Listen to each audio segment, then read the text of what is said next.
Riz Media. அவனுடைய ஒருங்கிணைப்பில் நடைபெறுகின்ற இந்த கவனஈர்ப்பு ஆர்ப்பாட்டத்திற்கு வருகின்ற கண்டன உரை ஆற்றி இக்கோரிக்கைக்கு வலு சேர்த்திருக்கின்ற வன்னியரசு உள்ளிட்ட இங்கு அமர்ந்திருக்கின்ற பல்வேறு அரசியல் கட்சிகள், அமைப்புகள், இயக்கங்கள் நேரத்தின் அறிவுகிறது இந்த நிகழ்வில் தங்களுடைய கருத்தை பதிவு செய்ய இயலாமல் எங்கள் போன்றவர்களுக்கான வாய்ப்பை வழங்கியிருக்கின்ற அமைப்பின் தோழர்களுக்கும் இந்த உச்சிவெயில், ஒரு மணி நாள் உச்சிவெயிலை கடந்தும் எளிமை பத்திரிகை ஊடக நண்பர்கள் இந்த செய்தியை சேகரித்துக் கொண்டிருக்கிற உங்களுக்கும் இந்த உச்சிவெயிலையும் பாராமல் அமர்ந்திருக்கின்ற அனைத்து தமிழகத்தின் உரிமைகளுக்காக போராடுகின்ற போர்க்கொண்ட இயக்கங்களின் பிரதிகளுக்கும் அனுமதி அளித்து பாதுகாப்பு பணியில் ஈடுபட்டிருக்கிற காவல்துறை ஊடக நண்பர்களுக்கும் நெஞ்சார்ந்த நன்றியை தெரிவித்து என்னோடு தமிழக நாயுரிமை கட்சியில் தலைமை நிலைய செயலாளர் கண்ணன், அருமை சகோதரர் வேணுகோபால், அருமை சகோதரர் பிரபேந்தி மாறன், அதுபோன்று தந்தை முருகானந்தம், மணிரத்னம், மாரிமுத்து போன்ற கட்சியினுடைய 100க்கும் மேற்பட்ட அந்நற்ற உறவுகள் வெளியிருந்து இந்த நிகழ்ச்சியை சிறப்பு செய்வதற்காக உங்கள் அனைவருக்கும் என்னுடைய நெஞ்சார்ந்த நன்றியையும் தெரிவித்து, ஒரு மிக முக்கியமான ஒரு பிரச்சனையை இன்றைக்கு தமிழக மக்கள் முன்னணி கையில் எடுத்திருக்கிறது. இந்த கோரிக்கை என்பது அந்தந்த மாநிலங்களில் மக்களால் தேர்ந்தெடுக்கப்பட்ட ஒரு அரசு அந்த மக்களுடைய உணர்வுகளுக்கு மதிப்பளித்து இயங்க வேண்டிய பொறுப்பும் கடமையும் அந்த மக்களால் தேர்ந்தெடுக்கப்பட்ட சட்டமன்ற உறுப்பினர்களுக்கு இருக்கிறது, சட்டமன்றங்களுக்கு இருக்கிறது.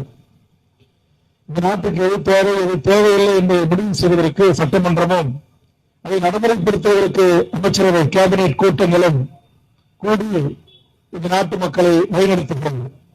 ஆனால் இதுபோன்ற எந்தவித மக்களால் தேர்ந்தெடுக்கப்படாத வெள்ளையின் காலத்தில் கொண்டு வரப்பட்ட அந்த ஆளுநர் என்கிற பதவியை வைத்துக் கொண்டு இந்திய முழுக்க இருக்கிற மக்களால் தேர்ந்தெடுக்கப்பட்ட அரசியல் கட்சிகளை உடைப்பதும் பிரிப்பதும், மக்களால் தேர்ந்தெடுக்கப்பட்ட சட்டமன்ற நாடாளுமன்ற உறுப்பினர்களை மிரட்டி பணிய வைத்து பாரதிய ஜனதா என்கிற அரசியல் பேர் இயக்கத்தை வலுப்பெற செய்வதற்கு இந்த ஆளுநர் பதவிகளை இந்திய முழுக்க பாரதிய ஜனதா அரசு பயன்படுத்துகிறது என்று நான் பகிரங்கமாக குற்றம் சாட்டுகிறேன்.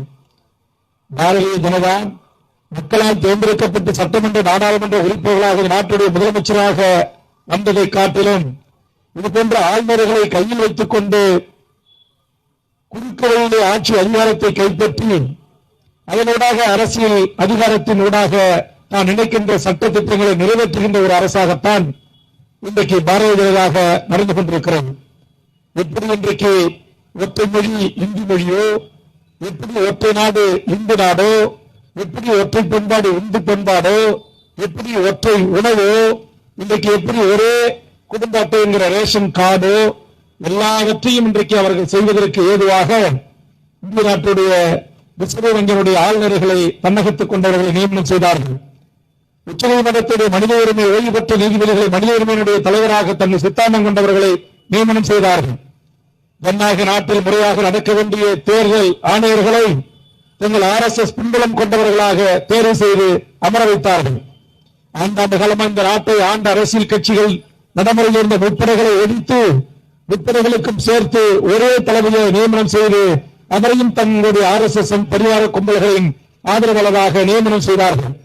இதையெல்லாம் எதை காட்டுகிறது என்று சொன்னால், அவர்கள் இந்த இந்தியாவை, இந்த பண்புகள் தன்மை கொண்ட இந்தியாவை, பல்வேறு மொழி தேசிய இனங்கள் வாழ்கிற இந்த இந்தியாவை 540க்கும் மேற்பட்ட சமஸ்தானங்களாக கொண்டு தன்னாட்சி சுயாட்சி நடத்திய இந்த இந்திய தேசத்தை ஒரு ஒற்றை மக்களுக்கான, ஒரு ஒற்றை கருத்தியலுக்கான ஒரு நாடாக மாற்றுகிறார்கள். அதை மாற்றி அதை சட்டமாக்கி அதை நடைமுறைப்படுத்துவதற்கு ஏதுவான ஆளுநர்களைத்தான் இன்றைக்கு இந்திய முழுவதும் நியமனம் செய்திருக்கிறார்கள். கடந்த காலங்களில் பாண்டிச்சேரியில் ஆளுநராக இருந்தவரும் சரி, தற்போது RSS ஆளுநராக இருக்கின்ற RN ரவியாக இருந்தாலும் சரி, இன்னும் பல்வேறு மாநிலங்களில் ஆட்சிகளை கவித்த ஆளுநர்கள், சட்டமன்ற உறுப்பினர்கள் அழைத்து பஞ்சாயத்து பேசியவர்கள், அரசியல் கட்சி தலைவர்களை அழைத்து பஞ்சாயத்து பேசியவர்கள் யார் என்பதையெல்லாம் நீங்கள் பார்க்க முடியும். ஒன்று ஆளுநர் அவர்கள் இந்த பஞ்சாயத்து செய்கிறார், அல்லது இந்திய நாட்டுடைய உள்துறை அமைச்சர் அமித்ஷா அவர்கள் இந்த பஞ்சாயத்தை செய்கிறார். அதையும் தாண்டி பெரிய நாட்டாமை நரேந்திர மோடி அவர்கள் செய்து கொண்டிருக்கிறார்கள். ஆக அவர்கள் கணக்கச்சிதமாக திட்டங்களை தீட்டி, சட்டங்களை இயற்றி, அரசாங்கத்தை தனதாக்கி, தான் என்ன நினைக்கிறதோ அதை செய்கின்ற ஒரு நாடாக இந்தியாவை அவர்கள் கொண்டு வந்து நிறுத்தியிருக்கிறார்கள். அப்படி இந்தியாவின் பெரும்பான்மை மாநிலங்களை நிறுத்தியிருக்கிறார்கள். அதில் ஒரே ஒரு மண், தமிழர் நிலம், அவன் கட்டுப்பாட்டுக்கு வராமல் திருப்பி அடிக்கிறது, திருப்பி தாக்குகிறது, அல்லது திருமாப்பாண்டில் திமிர் எழுகிறது. அதான் எங்களுக்கு சிக்கல். தமிழ்நாட்டில் என்ன சிக்கல்? இங்க கூட நான் வந்தேன், ஏன் இங்க ஒரு மேடம் போட்டீங்க, இங்க ஒரு சாமனா பந்தல் போட்டுக்கலாம்னு கேட்டேன். வேலும் சொன்னார், காவல்துறை அனுமதிக்கவில்லைங்க. கூட்டம் 1 மணிக்குள்ள முடிக்கணும்னார். கூட்டணி கட்சியாக இருக்கிற நான் இருக்கிறேன், சட்டமன்ற உறுப்பினர். இந்த நாட்டுடைய அரசாங்கத்தின் போக்கை தீர்மானித்த விடுதலை சிறுத்தைகளின் துணை பொதுச் செயலாளர் அந்த திருமாவின் தளபதி வன்னியரசு இருக்கிறார். மனிதநேய மக்கள் கட்சி இதில் பங்கெடுத்துக் கொண்டிருக்கிறது. இந்திய கம்யூனிஸ்ட் கட்சியுடைய மூத்த சென்னை மாவட்ட நிர்வாகிகள் ஒருவர் பங்கெடுத்துக் கொண்டிருக்கிறார். கூட்டணியை ஆதரித்திருக்கிற எஸ்டிபி போன்ற தமிழ்மன் சாரி போன்ற அரசியல் கட்சியுடைய பிரதிகள் அமர்ந்திருக்கிறார்கள். ஆனால் ஒரு காவல்துறை உதவியாளர் எங்களுக்கு சொல்லுகிறார், அவரை வேலைமாக்கி விட்டு முடித்துக் கொள்ளுங்கள் என்று சொல்கிறார். பாரதிய ஜனதாவின் அதிபரடி அடிமை அரசாக இருந்த ஓபிஎஸ் பிபிஎஸ் ஆழ்ந்த போது இந்த 60 இயக்கங்களோடு 150 இயக்கங்களை ஒருங்கிணைத்து தமிழர் வாழ்வுரிமை கூட்டமைப்பு நடத்தி வந்த 150 அமைப்புடைய தலைவர்களையும் ஒரு நாள் முழுவதும் பேசுவதற்கு சங்கிகள் ஆட்சியிலேயே அனுமதியை வாங்கி நடத்திய வேல்முருகன் நடந்திருக்கிற மேடையில் நாங்கள் ஆதரிக்கிற திமுக ஐஎஸ்னுடைய நண்பர்கள் சொல்ல வேண்டியவர்களுக்கு சொல்லுங்கள். கண்டிப்பாக நான் வெளியில் விடமாட்டேன். ஒரு நடிகன் கூட்டத்தில் மயக்கம் போட்டு விழுந்த பிறகு முதலமைச்சர் சென்று அங்கு ஆதரிக்கிறார். எனவே அவரை காப்பாற்ற முயற்சிக்கிறார். எல்லா கட்சி தலைவர்களுக்கு மருத்துவமனைக்கு ஓடுகிறார்கள், தண்ணீர் பாட்டில்கள் கொடுக்கிறார்கள். நாங்கள் உங்கள்கிட்ட தண்ணீர் பாட்டில் கேட்கலாம், ஆம்புலன்ஸ் அனுப்புங்கன்னு கேட்கலாம். ஒரு பந்தல் போட்டுக் கொள்ளுகிறோம் என்பதற்கு கூட அனுமதி மறுக்கிற பியூரோகிரசி என்கிற RSS பரிவார கும்பலுக்கு பயந்தான் சொல்லி காவல்துறை அதிகாரிகள் தமிழ்நாட்டில் எங்கள் ஆட்சியில் இருந்து கொண்டிருக்கிறார்கள். நாட்டுடைய முதலமைச்சருக்கும் இந்த அரசுக்கும் அமைச்சரவைக்கும் அவப்பெயரை ஏற்படுத்தி தருவது உங்களை போன்ற சங்கி அதிகாரிகளால் தான். தமிழ்நாட்டின் டே 1 சட்டமன்றத்திலே ஆட்சி மாறி இருக்கிறதுக்கு ஆட்சி மாறவில்லை. நாட்டுடைய அதிகார வர்க்கம் மிக மோசமாக அடித்தளித்து இருக்கிற ஒடுக்கப்பட்ட மக்களை வாழ்வுரிமையை சிதைத்துக் கொண்டிருக்கிறது என்று பேசிக் கொண்டிருக்கிறேன். முதலமைச்சர் கேட்டுக் கொண்டிருக்கிறார், குறிப்பிருக்கிறார். ஆனால் நடைமுறைப்படுத்த வேண்டியில் இருக்கிற பியூரோகிரசி என்கிற அதிகார வர்க்கம் அதை குறித்து கவலை கொள்ளவில்லை. கவர்னர் கோச்சக்கூடாது, அமித்ஷா கோச்சக்கூடாது, நம்ம ஐஏஎஸ் அதிகாரி, நம்ம ஐஎஃப்எஸ் அதிகாரி, ஐபிஎஸ் அதிகாரி, ஐஎஃப்எஸ் அதிகாரி இவர்களுக்கான குடிநீர் டெல்லியில் இருக்கு. நாம் டெல்லிக்கு தன்னுடைய விசுவாசத்தை காட்டும் என்று காட்டிக்கொண்டு இந்த நாட்டில் கொழுப்பு அனுபவித்துக் கொண்டிருக்கிறார்கள். எனக்கு தெரிந்து இந்த 40 to 60 அமைப்பினுடைய தலைவர்கள் எல்லாம் கடந்த 10 ஆண்டு காலமாக இந்த அடிமை அதிமுக என்கிற ஆட்சி அகற்றுவதற்கும் பாசிச பாரதிய ஜனதா இந்த தமிழ்நாட்டில் எப்படி வேலூன்றி காலூன்றி மிக வலுவாக வளர்ந்து வருகிறார்கள், அவர்களுக்கான தடைகளை விதிப்பதற்கும் மிகப்பெரிய பங்காற்றிய தலைவர்கள் தான் இந்த 60 தலைவர்களும் இந்த நாடுகளிலே வந்தவர்களும் பேசுபவர்களும் பேசுவதற்கு வாய்ப்பற்றவர்களும். இதையெல்லாம் திமுகவினுடைய தலைவருக்கு தெரியுமா? 2ஆம் கட்ட தலைவர்களுக்கு தெரியுமா? தெரியாதவர்களுக்கெல்லாம் பாவம். ஆட்சிக்கு வந்தவருமே அதிகாரத்தை அதிகாரிகிட்ட கொடுத்துட்டாங்க. அதிகாரியை செய்த ஆட்சி, அதிகாரி நினைக்கிறதுல சட்டம் அப்படி போயிட்டு இருக்கு இன்னைக்கு. அதனால ஸ்டெர்லைட்ல குண்டுக்கு பைய செத்தவங்களுக்கான நீதி கேட்டோம், கிடைக்கல. பரந்தூர்ல இன்னும் போட்டுக்கிட்டு இருக்காங்க, கேட்டம் கிடைக்கல. அம்பானி துறைமுகம் அடிக்க கூடாதுன்னு இன்னும் தீர்வு கிடைக்கல. இன்றைக்கு இங்க இருக்கிற அகதி முகாம், திருச்சி சிறப்பு முகாமால மூடுங்க அப்படின்னு பல உண்ணாவிரதங்கள், பல போராட்டங்களை நடத்தினான்.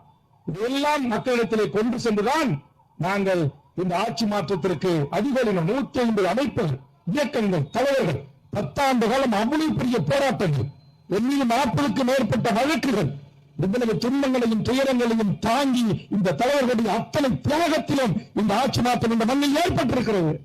ஆனால் திமுக தலைமை என்ன நினைக்கிறது?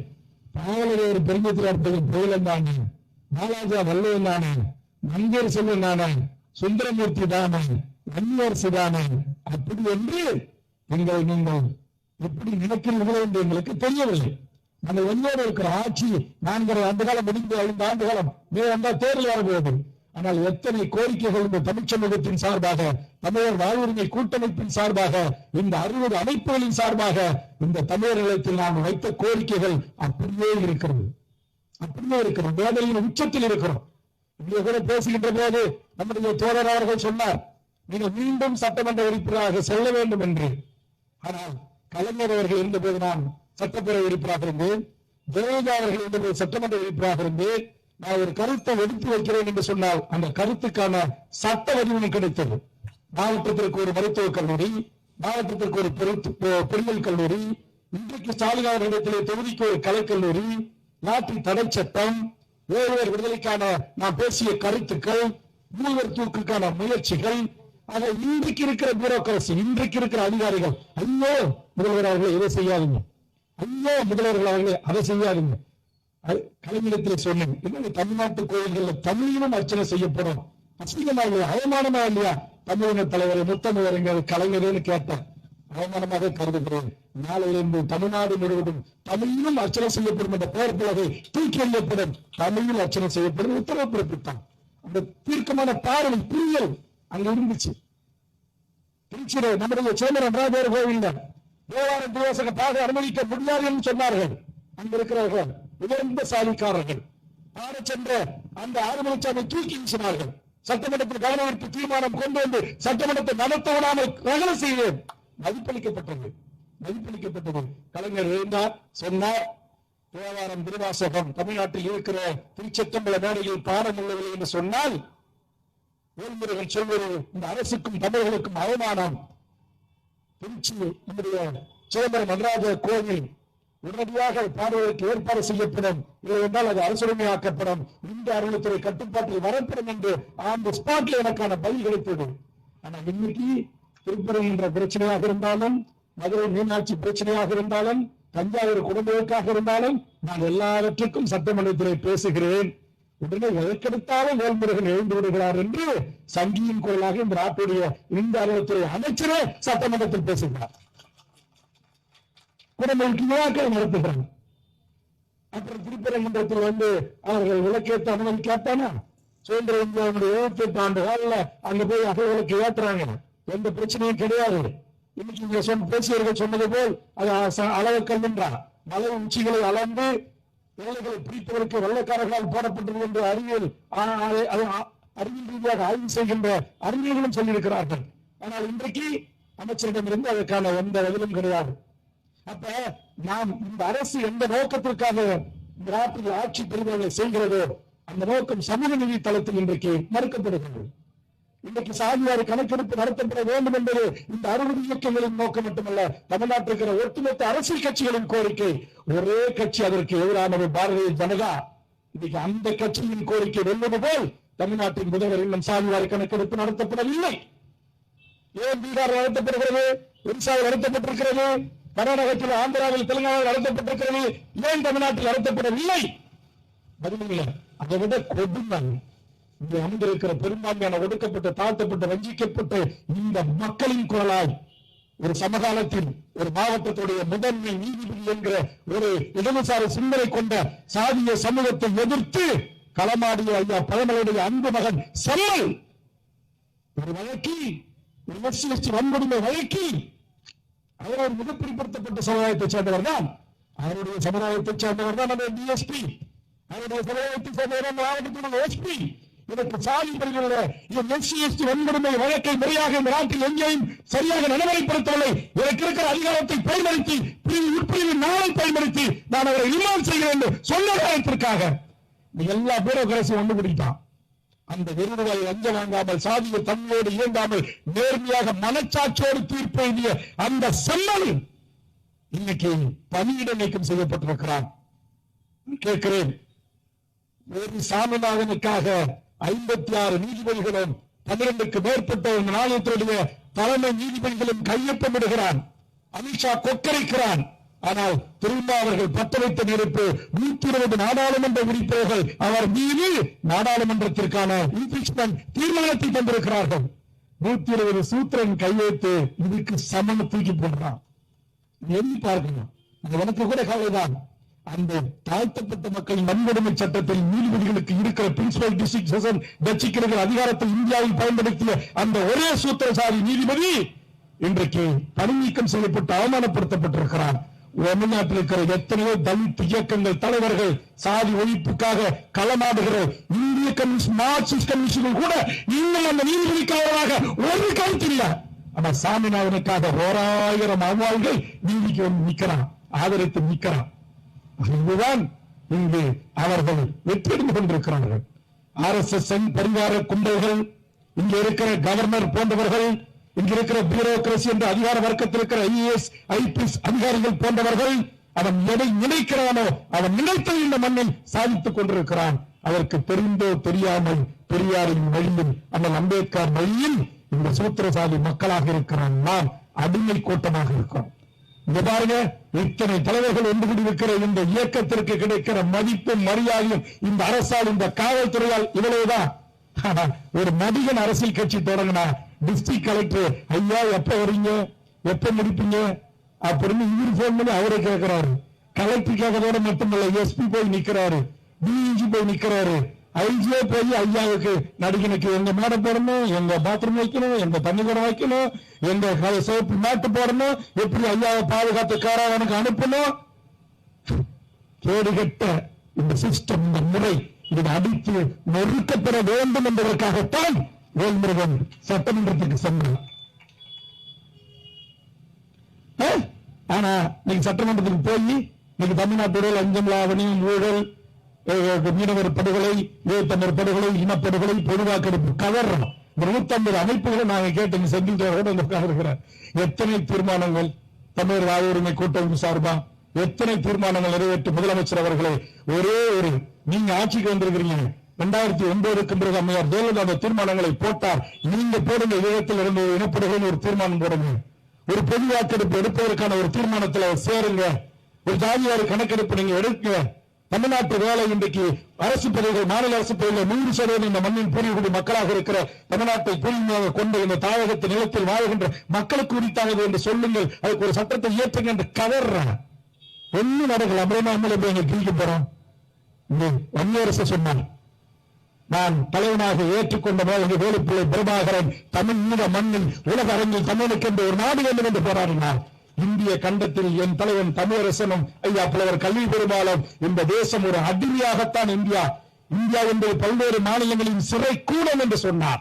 அதற்காக தேசிய இனங்கள் விடுதலை பெற வேண்டும் என்று சொன்னால் தனித்த தமிழ்நாட்டு அரசு வேண்டும் என்று ஆயுதம் என்று போராடினார். ஆனா நான் ஆயுதம் என்றெல்லாம் போராடுறீங்க சட்டமன்றத்தில் சொல்லல. எங்களுடைய உணர்வுகளுக்கு மதிப்பளிங்க, எங்களுடைய உணர்ச்சிகளுக்கு மதிப்பளிங்க என்று நாங்கள் கேட்டோம். ஆனால் எங்களால் தேர்ந்தெடுக்கப்பட்ட அரசு, இந்த இருக்கிற இத்தனை அமைப்புகள், இத்தனை இயக்கங்கள், இத்தனை தலைவர்கள் ஆதரித்து நிற்கின்ற இந்த சூத்திர அரசு இந்த பார்ப்பன பணியாளர் தொண்டர்களுக்கு பயந்து கொண்டு நாங்கள் வைத்த கோரிக்கைகளை புறக்கணித்திருக்கிறார்கள். தனிப்பட்ட முறையில் நானும் அண்ணன் திருமாலாம் போன ஸ்டாலின் வந்து வணக்கம் சொல்றாரு, வாங்க உட்காருங்க, சாப்பிடுங்க, தேநீர் சாப்பிடுங்க, எல்லாம் கரெக்ட். என் மக்களுக்கான வாழ்வுரிமை, என் இனத்திற்கான வாழ்வுரிமை, என் மீனவர்களுக்கான வாழ்வுரிமை எங்கள் ஆட்சியில் மறுக்கப்படலாமா? இந்த ஜனநாயக மாண்புகள் பறிக்கப்படலாமா? இன்னைக்கு எங்களுக்கான பொதுக்கூட்டங்கள் நடத்துவதற்கு, ஆர்ப்பாட்டம் நடத்துவதற்கு, போராட்டம் நடத்துவதற்கு கூவம் கரையோரம் ஒதுக்கி தருங்க. அப்ப அவர்களுக்கு முன்னுக்கு என்ன வித்தியாசம் இருக்கிறது என்ற கேள்வி எழுகிறதா? அதனால் இந்த சமூகத்தை நினைத்து, சமூகத்தின் அவலத்தை நினைத்து எத்தனை தமிழ் தேசிய போராளிகள், எங்களம்மா அற்புதம் அம்மா போன்றவர்கள், இந்த அங்கீகரிக்கப்படாத எத்தனை போராளிகள் இங்கே இருக்கிறார்கள், இந்த மேடையில் இருக்கிறார்கள், மேடையில் நின்று கொண்டிருக்கிறார்கள். ஆனால் இவர்களுக்கெல்லாம் கிடைக்க வேண்டிய அங்கீகாரத்தை, இவர்களுக்கு மதிப்பளிக்க வேண்டியதை எல்லாம் விட்டுவிட்டு இன்றைக்கு விருதுகள் எல்லாம் வழங்கப்படுது. SP சேவர் கோரிக்கை வச்சு அடுத்த நிமிஷம் அவங்க அப்பா பேர்ல தெரு. ஆனா என் முப்பாட்டன் இந்த சென்னை மாநகரத்தை தமிழ்நாட்டுடைய சட்டமன்றம் இயங்குவதற்கு அளித்த அந்த சென்னையப்ப நாயக்கர் குடும்பத்திற்கு ஒரு தெரு பேர் இல்லை. தந்தை பெரியாருக்கு முன்னேற்று வேறாக இருந்த ரங்கநாச்சல நாயக்கர் பேரிலே ஒரு வீடு இல்லை, ஒரு விருது இல்லை. கடலூர் அஞ்சலகம்மாளை நான் பேசிய பிறகு, அவருடைய ரத்த உறவான டாக்டர் எழிலன் பேசிய பிறகு அங்கீகரிக்கப்பட்டிருக்கிறார். எவ்வளவு எத்தனை தமிழ் சமூகத்தின் அறிஞர் பெருமக்கள் இந்த மண்ணிலே தோண்டி மறந்திருக்கிறார்கள், இன்னமும் அவருடைய வம்ச வழியிலே போராடி கொண்டிருக்கிறார்கள். அவர்களுக்கு என்ன என்ற அரசு செய்த இந்த சமூக அங்கீகாரம் என்ன? எவ்வளவு வேதனையின் உச்சத்தில் இருக்கிறோம். ஒண்ணுமே கிடையாது, ஒண்ணுமே கிடையாது.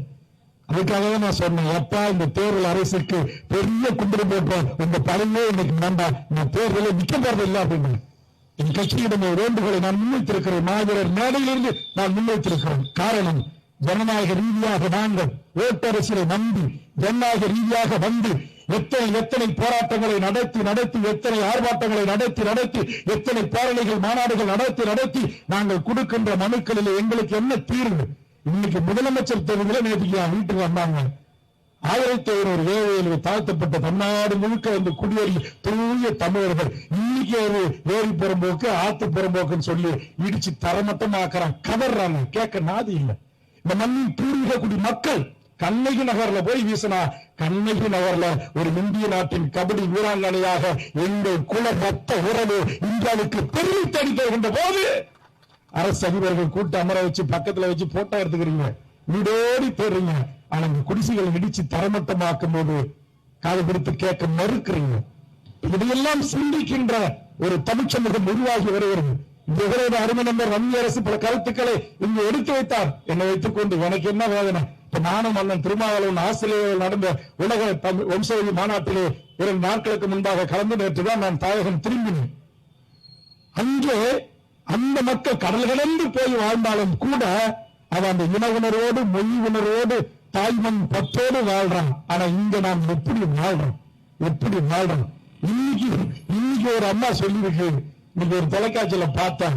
ஏற்கனவே ஒரு அம்மா சொன்னது, எனக்கு ஒரே மகன், அவள் திண்டுக்கல் மாவட்டம் பழனியிலே அந்த ஒரே மகளை ஐசியூ மருத்துவமனையை அனுமதித்து வெளியில அந்த மீட்டிங் நாள்ல அந்த அட்டெண்டருக்கான போன்ற தொலைக்காட்சியில ஒரு நடிகர் மகாலிபுரத்துக்கு வராருன்னு பார்த்தேன். அதனால என்னுடைய ஒரே மகள் தவமிருந்து பெத்த மகள் செத்தாலும் பரவாயில்ல ஐசியூல அப்படியே விட்டுட்டு நான் என் கணவருக்கு சொல்லாம திருட்டுத்தனமா நான் வந்து அந்த நடிகரை நேரா பார்க்க வந்தேன்னு சொல்லி தமிழ்நாட்டின் ஒரு ஊடகம், அந்த ஊடகம் பாருங்க இப்ப கொஞ்ச நேரம் பதிவு பண்ணல, மூட்டை கட்டி போயிட்டாங்க. அவங்க தான் தமிழ் தந்தை ஊடகம், இல்ல தமிழ் கம்பெனிங்க சோல்னா போய் பார்ட்டி இதை எடுத்து போட்டா யாரு பார்ப்பாங்க? எந்த யூஎஸ் பாப்பா? எப்படி நமக்கு காசு வரும் அப்படின்ற இந்த பத்திரிகை மூட்டை கட்டி போயிட்டாங்க. மற்றவங்க எல்லாம் வெயில் இருக்கிறாங்க, அந்த தொலைக்காட்சி மைக்க எடுத்துட்டு போயிட்டாங்க. அந்த தொலைக்காட்சியில அந்த பொம்பளை சொல்லுது, அந்த அம்மா, நான் அம்மான்னு சொல்ல மாட்டேன், பொம்பளைன்னு சொல்ல மாட்டேன், அந்த தாய் பெண்கள் கோச்சு கூட எங்க வழக்கறிஞர் எல்லாம், அந்த அம்மா சொல்லுது, நான் தாய்மிருந்து பெற்ற என் மகள் செத்தாலும் பரவாயில்லை, அந்த நடிகரை நேரடியாக பார்க்க வேண்டும் என்பதற்கு வந்து நான் திண்டுக்கல்ல இருந்து வந்தேன்னு சொல்லுது. அப்புறம் அந்த செத்து போன 2 குழந்தையோட தாய் என்ன சொன்னாங்க, செத்து போன தம்பிக்கு அண்ணன் என்ன சொன்னா, அதையெல்லாம் நான் இங்க பேச வரேன். இப்படி கீழ்த்தரமான அநாகரிகமான பண்பாடற்ற முறையற்ற இந்த மண்ணையும் மக்களையும் மொழியையும் இனத்தையும் நேசிக்கின்ற எங்கள் எத்தனை ஆளுமைகளை மறந்து இன்னைக்கு எங்க பாவலரை யாருன்னு கேட்பான், பாவேந்தன் பாரதிதாசன் யாருன்னு கேட்பான்.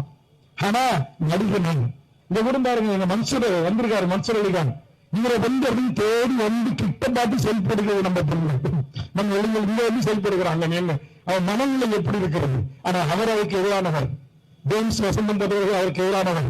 திரைப்படத்தில் பல நடிகர்கள், ஒரு நடிகர் சொன்னார், எங்களை அஜித் பெண் நடிகர் சொன்னார்கள், எங்களை ஒரு நடிகனா பாருங்க. ரஜினிகாந்த் கூட நான் அவருடைய படத்தை எதிர்க்கின்ற போது என்னை தொலைபேசியில் தொடர்பு கொண்டு சொன்னார், நாங்கள் நடிகர்கள், அதிகாரம் பேசிய நடிகர்கள், மக்களை மகிழ்வித்து மகிழ்வுங்கள் கலைஞர்கள், எங்கள் கடமைகளாக மட்டும் பாருங்கள், எங்களையே நீங்கள் உங்கள் தலைவர்களுக்கு நிகராக எங்களை பார்த்து ஏமாந்து போகிறீர்கள் என்று சொன்னார்கள். அதுபோல இந்த தமிழ் சமூகம் எங்கே சென்று கொண்டிருக்கிறது? எங்க பார்த்தாலும் போத தண்ணி சாக்லேட்டு போலீஸால ஒண்ணுமே பண்ண முடியும். அப்பனை கொள்றான், ஆத்தால கொள்றான், வாத்தியார கொள்றான், சாதி கையில கட்டிக்கிறான். இப்ப தென் மாவட்டத்தில் நடந்த கொலைகள் எல்லாம் பாருங்க, போலீஸ் காக்கி சட்டை போட்டு போனா அவங்களை அடிக்கிறான், டிராபிக்ல நிறுத்தினாக அவங்க கிட்ட சண்டைக்கு போறான், தன்னிலை மறந்து இருக்கிறான். படிக்கட்ட ஒரு கூட்டமா இருக்கு.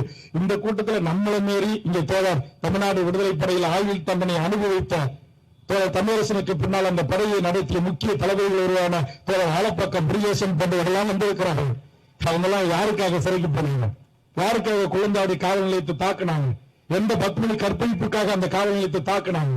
எந்த ஆண்டிமடத்திலிருந்து ஆயுதத்தை எடுத்து அந்த வழக்கை சந்தித்தாங்க? எந்த புத்தூர் வழக்குக்காக தியாகம் செய்தாங்க? எந்த போனவர்கள் காவல் உரிமையாளர் செய்த தப்புக்காக அவருக்கு தண்டனை கொடுத்து தமிழரசன் தோழர்கள் சிறை சென்றார்கள்? எந்த முத்தாண்டு குப்பத்தில் வசந்தா கற்பழிக்கப்பட்டிருக்கார் கேட்பதற்கு நாதி இல்லையா என்பதற்காக அந்த காவல் நிலையம் தாக்கி அழிக்க வேண்டும் என்பதற்காக வெடிகுண்டோடு சென்ற லெனின் அவர்கள் எப்படி செத்து மடிந்தார்கள்? ஆக இந்த வரலாறுகளுக்கெல்லாம் உரியவர்கள் எல்லாம் இந்த காலத்தில் போற்றப்படவில்லை, அங்கீகரிக்கப்படவில்லை. இந்த தமிழ் சமூகம் தருகிட்டு சென்று கொண்டிருக்கிறது. அந்த வலி, அந்த வேதனை தான் ஒரு கட்டத்துல ஓட்டு அரசியல் எல்லாம் கொஞ்சம் தூக்கி ஓர வச்சுட்டு வேற அரசியல் பண்ணலாம்னு தோணுது. தோண விட்டாதீங்க. சங் பரிவார கும்பல்களே, மோடி கும்பல்களே, அமித்ஷா கும்பல்களே, RN ரவிகளே என்பதை நேரத்தில் பதிவு செய்து இந்த மோசமான ஆளுநர் என்கிற இந்த அதிகார பதவி மக்களால் தேர்ந்தெடுக்கப்பட்ட மக்கள் துறைகளை விலக்கி வாங்கி ஆட்சிகளை கவிழ்த்து அதிகார குவியலாக்குகின்ற பாரதிய ஜனதாவின் நடவடிக்கைக்கு துணை போகின்ற இந்த ஆளுநர் போன்ற பதவிகள் அது காங்கிரஸ் ஆட்சியிலும் வேண்டாம், பிஜேபி ஆட்சியில் வேண்டாம், எந்த ஆட்சியிலும் எங்களுக்கு வேண்டாம். எங்களுக்கு மக்களால் தேர்ந்தெடுக்கப்பட்ட ஜனநாயக மாண்புள்ள மக்கள் துறைகளை கொண்ட அரசே போதும் என்பதை நேரத்தில் தெரிவித்து இதே நிலை நீடித்தால் மீண்டும் இங்கு நண்பர் வன்னியரசு அவர்கள் சொன்னது தனித்த உரிமை பெற்ற தன்னுரிமை பெற்ற ஒரு சுயாட்சி அதிகாரமுள்ள ஒரு தனி தமிழ்நாடை உருவாக்குவதற்கான போர் பிரகடனம் இந்த மண்ணில் உருவாகும். அதற்கு எண்ணற்றவர்களை எனது முன்னத்தியர்கள் தந்திருக்கிறார்கள். அதை பற்றி கவலை இல்லை. உயிர் எங்களுக்கு இதற்கு சமமானது என்பதை கூறி அதிலே தேர்வுள்ள இளைஞர்களை கொண்டு இதற்கான ஒரு அரசியலை முன்னெடுக்கக்கூடிய நிர்பந்தத்திற்கு எங்களை ஆளாக்க கூடாது. எங்களை ஆளுகின்ற அரசுகள் என்பது இந்த நேரத்தில் அரசுகள் என்றால் அது தமிழ்நாடு அரசும் சரி, ஒன்றிய அரசும் சரி, இருவருக்கும் பொருந்தும். இதுல ஏதோ தமிழ்நாடு அரசு மட்டும் அப்படியே கட்டி பிடிச்சு குழாய் கொஞ்சி ஒன்றிய அரசு மட்டும் நாங்கள் எதிர்க்க வேண்டிய அவசியம் இல்லை. அரசுகள் என்றாலே அது அதிகாரத்தின் வெளிப்பாடாகத்தான் இருக்கிறது. அது ஆதிக்கத்தின் வெளிப்பாடாகத்தான் தன்னுடைய நடவடிக்கைகளை காட்டுகிறது என்பதை நீங்கள் புரிந்து கொண்டு இப்படி ஒரு ஒழுங்கு செய்த நம்முடைய தமிழக மக்கள் முன்னணிக்கும் தோழர்களோடு தோளோடு தோல் நின்று தமிழ்நாடு முழுக்க பல்வேறு மாவட்டங்களில் இருந்து ராமநாதபுரம் மாவட்டத்திலிருந்து நம்முடைய அண்ணன் அவர்கள் தென்னை, சீமை, கன்னியாகுமரி, தூத்துக்குடி, மதுரை, தேனி, விருதுநகர், திண்டுக்கல் என்று பல்வேறு தமிழ் சமூகத்தின் ஆளுமை, புதுவிலிருந்து தோழர் நம்முடைய மங்கையர்செல்வன் போன்ற எல்லா தமிழ் தேசத்தினுடைய ஆளுமைகளும் வருகிறது. இங்கே காவல்துறை, ஒற்றத்துறைக்கெல்லாம் இவர்களை பற்றி தெரியாது, எனக்கு தெரியும். 40 ஆண்டு காலம் பொதுவாழ்வில் இருக்கின்ற எனக்கு தெரியும். இவர்கள் எல்லாம் இந்த மண்ணுக்கும் மொழிக்கும் இனத்திற்கும் மக்களுக்குமான பங்காற்றக்கூடிய மிகச்சிறந்த ஆளுமைகளை கொண்டு ஒருங்கிணைத்திருக்கிற இந்த கோரிக்கை சரியான நேரத்தில் முன்னெடுக்கப்பட்ட ஒரு கோரிக்கை என்பதை தெரிவித்து இந்திய முழுவதற்கு பல்வேறு மொழி தேசிய இனங்களிலிருந்து வருகின்ற தோழர்களையும் ஒருங்கிணைத்து டெல்லியில் ஆளுகின்ற பாரதிய ஜனதாவை நோக்கி நாம் அடுத்த கட்ட போராட்டத்தை நடத்துவோம் என்று அறிவித்திருக்கிறார். அதற்கும் நாம் செல்வோம், அணியும் ஆவோம் என்று கூறி இவ்வளவு நேரம் பெருமை காத்த அனைத்து உறவுகளுக்கும், உரிமை பத்திரிகை துறை நண்பர்களுக்கும் 1 மணிக்கு முடிக்கணும். ஏசி வேற செல்ல பார்த்துக்கிட்டே இருக்கிறாரு. எஸ்ஐ இன்ஸ்பெக்டர் இருந்துட்டு போறாங்க. அதிகமான நேரம் நான் தான் எடுத்துக்கொண்டேன் என்று உங்கள் அனைவருக்கு சொல்லுங்கள். இந்த வாய்ப்பு வழங்கி பாதுகாப்புத்துறை, காவல்துறைக்கும் இந்த இடம் நெருக்கடியாக இருந்தாலும் கூட எங்களுக்கு இந்த மாதிரி இடத்துல தான் கொடுக்குறீங்க, இதனாச்சும் கொடுத்தீங்க அப்படின்றதுக்காக நன்றி சொல்லி நிறைவு செய்கிறேன். நன்றி. அண்ணன் அவர்களுக்கு நன்றி. அடுத்தபடியாக ஆலப்பாக்கம் முருகேசன் அவர்கள் நன்றி சொல்லுவார்.